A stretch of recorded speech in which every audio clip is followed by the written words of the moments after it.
Welcome to this brief podcast. We wanted to talk a little bit about auditing. We wanted to talk about the accuracy of auditing and the value in accurate auditing. Cindy, when we talk about auditing, we almost always talk about OASIS and coding because to me, that's the low hanging fruit of auditing. In that there are professionals that are around either in your agency or ones that you can contract with. Tell me about what you think the intrinsic value is of accurate auditing. Well, I think, we know, I shouldn't say we think, we know that the OASIS is a foundation of a lot of things in home health. Payment is definitely one of them in PDGM. It also influences outcome measures, process measures, risk adjustment, stars ratings, value-based purchasing. We all know what it affects, which means we want to make sure that when it leaves our possession and is officially submitted, that it is as accurate as humanly possible. I think the challenge is, though, sometimes accuracy and highest paid have somehow gotten conjoined. I'll see that sometimes in reports and organizations, that a higher case mix weight is deemed to be a more accurate assessment and a lower one isn't quite right. And that's always concerned me. This is way before PDGM, Sherry. That's my 25 years in home care. It's like, okay, just because the payment is higher doesn't necessarily mean the assessment was better. Also, you look at it and say, because of the outcome issue, so now we're comparing the start of care to the discharge. Are we able to say not only are those answers the best possible, are they defensible? And that's the gap I see, Sherry, is sometimes it's all about, are they the best possible answers? Does it get us case mix we like? Are we satisfied with this? And let's get it out the door. And is it truly, from a reviewer standpoint, the most defensible responses? Does the clinician assessment truly align with those answers?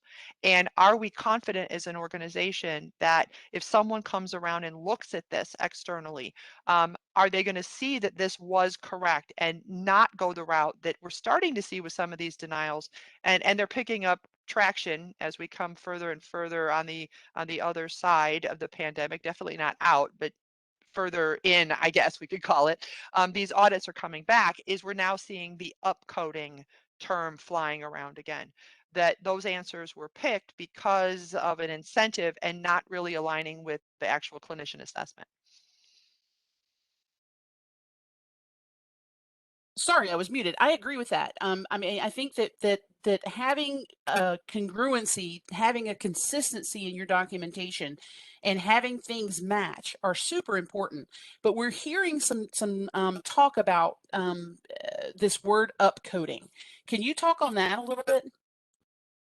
Well, I think that we just have to acknowledge that some of the behaviors as an industry, and I'm not saying individuals listening today, but let's step back and look at the industry as a whole, have created an environment where CMS questions our decision making. Is it truly about patients, or has it been influenced by payment? Whether we're talking about affinity for certain diagnosis codes that tends to shift when points are allocated to some and maybe reallocated down the road. Look, some of the utilization of therapy currently, when it went away from the number of visits affecting reimbursement, did we start to use therapy less than we did before? When functional questions have points, are they paid attention to more than others? The one in PDGM that nearly drove me to drink, Sherry, was the grooming question. The grooming question was not new. It's been on that tool for over 20 years, but it didn't factor into payment in the previous payment model, and it didn't have an outcome measure publicly reported attached to it. And so it always was sliding through as a 0 or a 1 was an acceptable answer. And I know that because doing OASIS reviews back in ye old days when I was with an agency, and now you and I do them as an outsourced coding and OASIS provider, 0 and 1 was kind of neglected for grooming. And then all of a sudden, PDGM includes grooming. We have to have training about grooming. We got to score grooming better. And now nobody can groom anymore. It's like, wait a minute. What did people suddenly not know how to groom? Or does this look like other things have looked to CMS? Like we suddenly changed our answers based on what we saw as an incentive to pay attention. And so because that's happened, and I've seen the data from CMS, when they put that stuff up there, it just makes me sometimes want to crawl in a hole, especially as a therapist. I remember back, Sherry, when it was, how can you we don't understand. In home health, you can't bathe, you can't walk, you can't dress, but going back to an old question, but you can all make sandwiches. How's this patient making all this food and meal prep without a problem when they can't get the clothes on and they can't walk? So that suspicion exists. So when we look at an individual assessment, we have to make sure that the content around the response supports the response. A response in isolation is a problem. A response with inconsistency to the assessment can very easily be interpreted not as oops, not as well, they didn't document enough. We know this patient really had a problem. It's seen as upcoding. And what we're seeing now is when people are getting their charts pulled for this, they're getting told you put the functional scores as this, the assessment does not support that, it only supports these answers, give us X amount of money back. I find it interesting, Sherry, none of these say you lowballed. We owe you some money. Here's some extra. That never happens. No, that's It's never going to always happen. the other way. It's Mhm. always the other way. So we So have to make sure it's consistent. if we haven't lost all the clinicians on this podcast, I want to say something about the chain of custody of a starter care. The clinician goes out and sees the patient. They document what they see. We're gonna assume that they accurately document what they see. Can you tell me what happens to that chain of custody? What we see as being a risk to what happens in that chain of custody of the starter care oasis? Well, quick thought before we go to the chain of custody, Sherry. I think the challenge we see is when anybody talks about improving their OASIS accuracy, they go straight to the clinician. Yeah. Somehow this is always the clinician's fault. And the clinician needs more training, and the clinician gets stuck in OASIS training after OASIS training. Mm. And then we say, because they need to get it right. And yes, they do. Absolutely, I agree. I am the clinician. I saw the patient. My assessment needs to be my assessment. And then we hand it to a reviewer, whether it is an internal reviewer or an outsourced reviewer, whoever it is, does not matter. We're giving that to someone to review. What I don't understand, and this is coming from years and years of being a reviewer, is when did review become rework?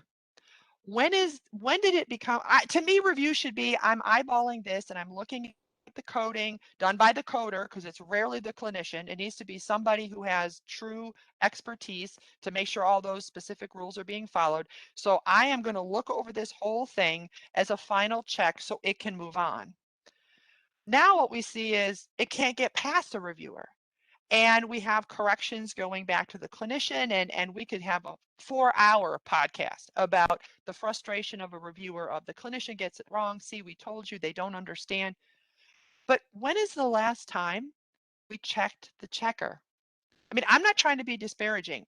Like I said, we do outsource coding and OASIS reviews. We check our checkers on a regular basis. I would never say because you have a credential and you've been doing this for 10 years, I have blind faith in your consistency of a review process. That's not responsible. I Sydney, I'm going need to to make stop you. I'm going sure. to stop you right there because I'm just going to Yes. say something. You said that I am absolutely qualified to be a checker. I'm qualified to be a QI. I say that if you're in home health long enough, eventually you're going to be put into the QI department. I mean, that seems to be the trend. And yeah, we're a little tongue in cheek and we're a little more freeform on podcast. But as recently as this past week, Sherry, I'm working and finding agencies have never checked their checkers. And these Yep. are individuals that worked their way up through being there long enough, and they were a great clinician, so now we have them reviewing other people's work, and they don't have an external credential. They don't and I'm not saying that in and of itself is definitive, but you need to make sure this individual knows what they're looking at, because one of the worst combinations is a clinician who is trying to do the right thing, who then turns this thing in for review and is not getting consistent, clear, manual guidance driven information about their work. And I see Hmm. this all the time. Clinicians that are aggravated that if they have one reviewer look at their work, somehow it's perfectly fine. Another one gets a hold of it and doesn't like it and tells them 10 things are wrong. Or one told me it was wrong for this reason. The other one tells me it's wrong for that reason. As a clinician, I think this is why clinicians end up, and I'm sure you saw this in your agency sometimes, Sherry, where they basically go, just tell me what number you want. You Hmm. like three? You like three? What's a three? I don't even care. I'm going to put three down because then no one will call me and my life will be better and I can go take care of patients. To me, that is such a problem because Hmm. with chain of custody, I am entrusting a reviewer to be a second set of eyes. And that I need to know if they found something incorrect, that it is truly incorrect. And that if I, as a clinician, say, no, this is what I saw, yes, there needs to be an opportunity. I, as a clinician, need to understand that OASIS is discipline neutral data collection. It's not clinical. So at times that question, I got to make sure I understand the question. But if I understand the question and I understand the guidance and what I saw with the patient was not that answer you're trying to tell me, then I need to stand my ground with respect to the accuracy of this assessment. But a lot of times we see it's like the review team is just the review team and it's senior leadership aggravated with clinician inaccuracy, but how confident are we in that team in the middle? And are they on top of the most current guidance? I mean, somebody could get credentialed in coding or OASIS or both, but now you have a Q&A come out. Now you have the coding update for October 1st. Do they know that? Are they implementing that? I mean, I think we get very uh, bold in saying, well, they're reviewers. Reviewers have this gift. Really? Because one of the things we recommend is, yes, we want to track and trend errors of the clinician. Why? Because we want them to make less errors, not because we like poking holes in it. We want to figure out where the problems are and help them ultimately to make less errors. Why are we not using the same criteria on our reviewer? Do we periodically take work that's been deemed done and ready to go and pull a sample of those and look at it and say, were all the errors caught? Were errors left unfixed? Were things changed to answers that really aren't supported in this document? And Hmm. my personal favorite, how many times did this go back and forth between the reviewer and the clinician? Even if I ultimately got the infamous clean OASIS, if it's taken 10 back and forth to make this happen, and this is why it took me almost 2 weeks to be done with this, we've got to deal with that process piece as well. And I know you and I are former clinicians. I never had to complete the OASIS form, but you did. And I'm going Mm-hmm. to tell you that one of your biggest risks in your agency is clinician apathy when it Oh comes to gosh, the yes. chain of command of their work. Let me be very clear. If there is any actionable thing taken by CMS on an OASIS or on a chart, the clinicians will be involved. It is your responsibility 100% to know what happens to the documentation that you complete and to know that it's accurate. If the time comes that the agency gets attacked, you literally have your license on I say attacked, that's terrible, gets audited.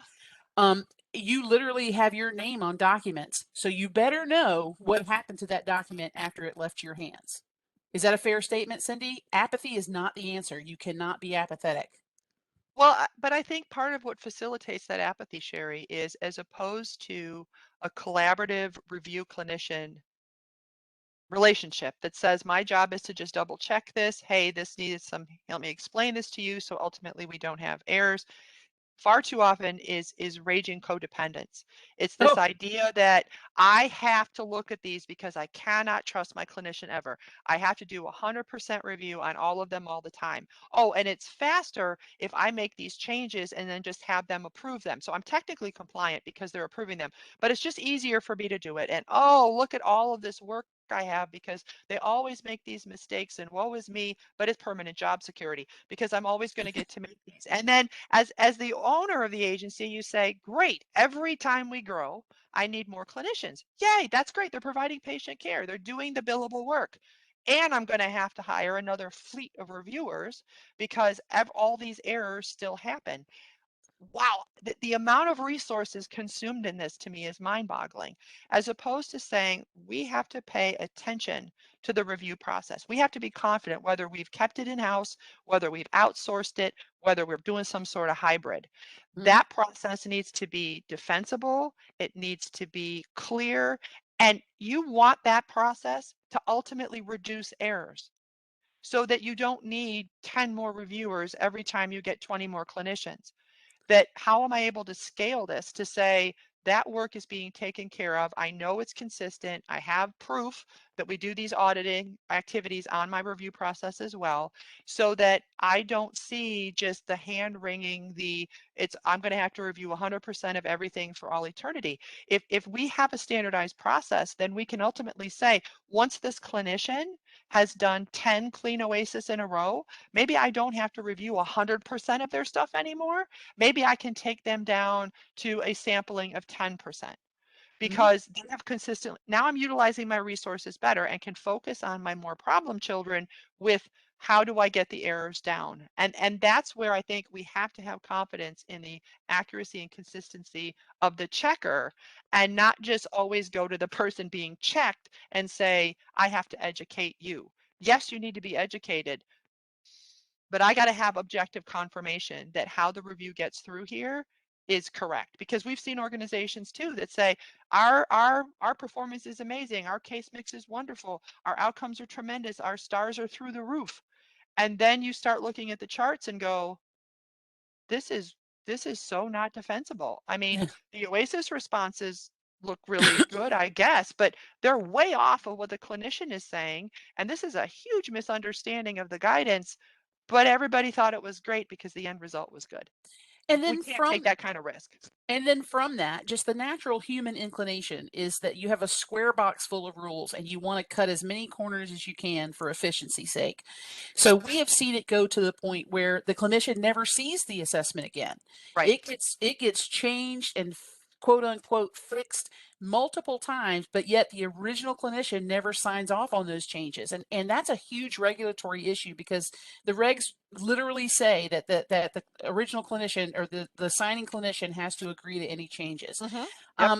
And that can create a phenomenon that we like to call the checkers checking the checkers checking the checkers. And in that, you might as well just drop dollar signs. Yes.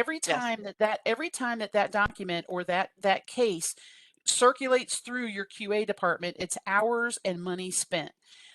This is kind of a precursor to a new product. It's not a new product to us, but it's a new product that we're offering to our entire subscriber set of subscribers. Is we do have an audit that is its job is to suss out where those inefficiencies are occurring. Sydney, can you talk a little bit about this product? Well, what we were brainstorming about, you can tell by the passion in our voice, and that we want to make sure agencies are efficient and accurate, and I just want to put a disclaimer on it. This is not some shameless infomercial that, everything would be better if you gave all your outsourcing to Cornetti Craft. No, what we're saying with this product is we want you to be that confident, and just like we audit our checkers, you need to audit yours. And so what we're doing is taking a sample of completed work and doing what I just said a moment ago. Were the answers changed correctly? Is there defensibility to this? Were any errors left just missed? Were there things changed to the incorrect answer? So that you can know what are those potential issues in the review process. And if they come back all okay, no problems, and is the coding optimal? I'm going to say not correct because I know two coders can get in a room and fight to the death off two slightly different codes. But are they optimal and defensible as well in terms of, is the documentation truly there to support what was chosen for coding? Even if every single one of them in the sample is clean, we also want to better understand the organization's process for review and how many touches are occurring. How much work is it taking beyond the assessment visit to get it to this point? Because that is where efficiencies can be gained. This is where resources can be better used internally to have quality departments. I know I'm going to get crazy now, Sherry. I would love to see more quality efforts in an agency focused on clinical quality, program development, new and exciting clinical ideas, and not this never ending cycle of OASIS babysitting, policing, and reworking. I mean, we got to figure out how to get to that clean spot in the easiest way possible, and sometimes we're overlooking that reviewer step. So we wanted to put a product together to be that objective eye, to say, here's what we see with respect to work that's completed, so that organizations can say, yep, I'm on point, I really don't need to worry about this, or okay, there's a few things I need to tighten up. Let's get those in play because bottom line, Sherry, Oasis E is coming. And when Oasis E comes, we're going to have new questions in it that are going to require education to the clinician, education to the reviewer. Is this review process consistent on the new items? If we don't even know what the situation is, or we're not confident in it with the tool that's been around for, boy, longer, I think, than any of them without changes, if we're not confident with that, we're going to have an even bigger problem going into E. Because the issues of today, particularly around those functional questions, in my opinion, we should not be seeing errors on those at the regularity we do. They're old questions. They're going to stay in E. If we're still spending this amount of review time fixing those, something needs to change because even more resources will then get poured into this hole trying to deal with Oasis E. So some of this really has to be put to bed before we get there. Thank you for explaining that. If you're interested in this product and any other Coordinating Craft products, please visit our website at www.valuebeyondthevisit.com and click on the contact button and you can reach out. It comes directly to us and we will reach out within probably an hour, and or you can call us at 1-866 KNK help. Again, 1-866 KNK help. Cindy, thank you for this, and we will see you soon on another Unfiltered production.